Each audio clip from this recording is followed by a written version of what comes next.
നിങ്ങളുടെ വീട്ടിൽ വിഷ്ണുമായ സ്വാമിയുടെ ഫോട്ടോ വെച്ച് പൂജിക്കുന്നുണ്ടോ? എങ്കിൽ ഒരു നിമിഷം ശ്രദ്ധിക്കൂ. ഏറ്റവും കൂടുതൽ ആളുകൾ ചോദിക്കുന്ന ഒരു ചോദ്യമുണ്ട്.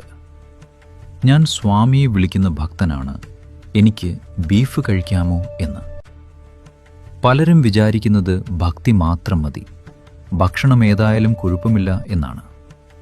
എന്നാൽ ഓർക്കുക, കലിയുഗത്തിലെ ഏറ്റവും ശക്തിയേറിയ ക്ഷിപ്രപ്രസാദിയും ക്ഷിപ്രകോപിയുമായ ദൈവമാണ് വിഷ്ണുമായ.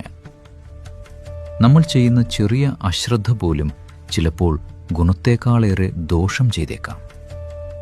ബീഫ് പോലെയുള്ള താമസിക ആഹാരങ്ങൾ കഴിച്ചുകൊണ്ട് ആ ഉഗ്രശക്തിയെ ഉപാസിച്ചാൽ എന്താണ് സംഭവിക്കുക എന്ന് നിങ്ങൾക്കറിയാമോ?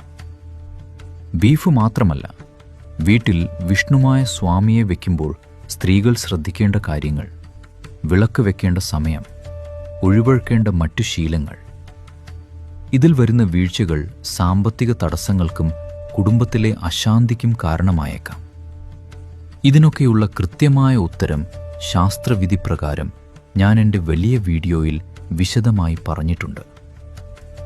അറിഞ്ഞോ അറിയാതെയോ തെറ്റുകൾ വരുത്താതിരിക്കാൻ, സ്വാമിയുടെ അനുഗ്രഹം പൂർണ്ണമായി ലഭിക്കാൻ കമൻറ്റ് ബോക്സിലെ അല്ലെങ്കിൽ ഡിസ്ക്രിപ്ഷനിലെ ലിങ്ക് ക്ലിക്ക് ചെയ്ത് ഫുൾ വീഡിയോ ഇപ്പോൾ തന്നെ കാണുക.